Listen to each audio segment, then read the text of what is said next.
Hi everyone, it's Natasha of natashaskitchen.com, and today we're sharing a classic German fruit cake. It has a super soft cake with a surprising frosting, loads of fresh berries, and the easiest glaze. This cake always disappears fast.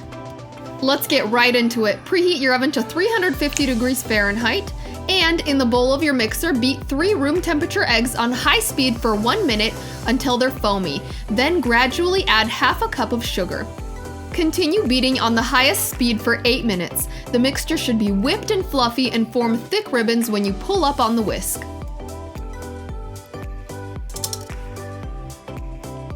In a small bowl, whisk together half a cup of flour and half a teaspoon of baking powder. Then sift the flour mixture into the batter in thirds, folding with a spatula between each addition. With each addition, fold just until no streaks of flour remain, scraping from the bottom of the bowl to get any pockets of flour. And remember, you're relying on the volume of the whipped eggs for the cake to rise, so do not overmix. Once all of the flour is well incorporated, add half a teaspoon of real vanilla extract and fold just to combine. Line the bottom of a 9-inch cake pan with a ring of parchment paper and do not grease the sides. The batter should be baked right away, so transfer all of it to the prepared pan and bake at 350 degrees Fahrenheit for 25 minutes.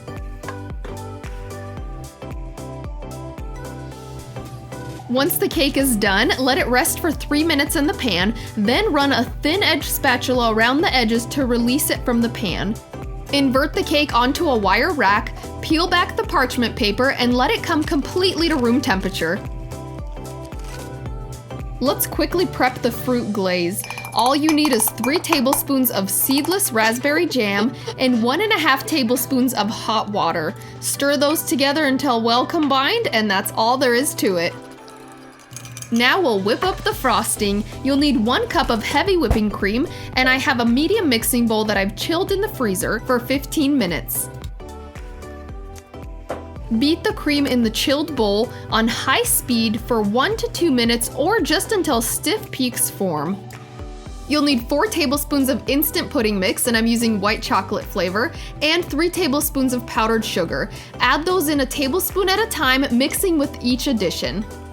Continue beating on medium-high speed for about a minute or until they're fully incorporated. If the frosting seems too thick, add half a tablespoon of milk at a time. I added about 2 tablespoons total of milk. The frosting should be like a buttercream in consistency and easy to pipe. Transfer half of the frosting into a piping bag fitted with a star tip. Dollop and spread half of the frosting over the top of your cooled cake.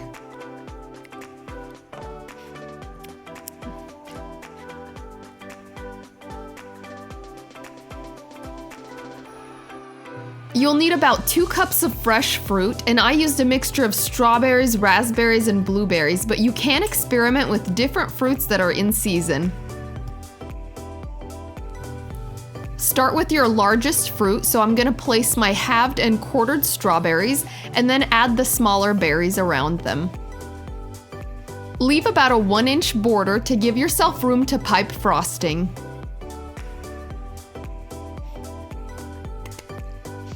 Now brush the fruit generously using all of that glaze that we prepared earlier.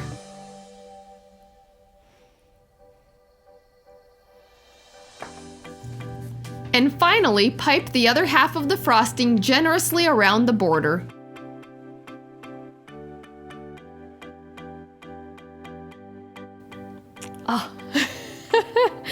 And we're done. And now you can either refrigerate it for later or serve it right away. The pudding in the frosting keeps it stable, so either way works great. So that's exactly what we're gonna do, the taste test. We're gonna slice right into this beauty. And it is beautiful, isn't it? And it tastes good. Okay, here we go.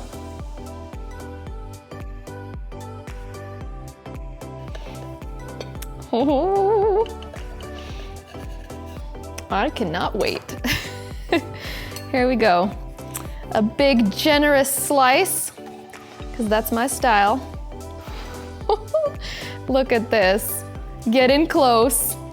Oh, just layer after delicious layer. Okay, here we go.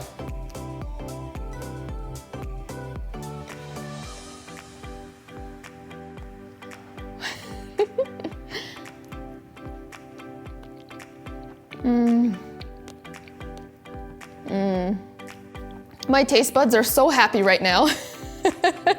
That cake is just soft as a cloud, and I love that the glaze seeps into it and makes it so moist and tasty. Wow. And then that frosting. If you've never tried putting pudding into whipped cream, you are missing out on something good. It adds amazing flavor and it keeps it stable so it pipes beautifully. It's kind of like a buttercream, just a lot lighter. And then that fresh pop of berry flavor in every single bite. This cake is a winner. If you enjoyed this video, give us a great big thumbs up below. And if you didn't like this video, give us a great big thumbs up below. Make sure to subscribe to our channel and we'll see you next time. Hey, before you go, avert your eyes right over here. If you love simple berry cakes, check these out right over here. And click below to subscribe. And when you do, click that little bell icon so you'll get notifications every time we post a new recipe. We'll see you next time.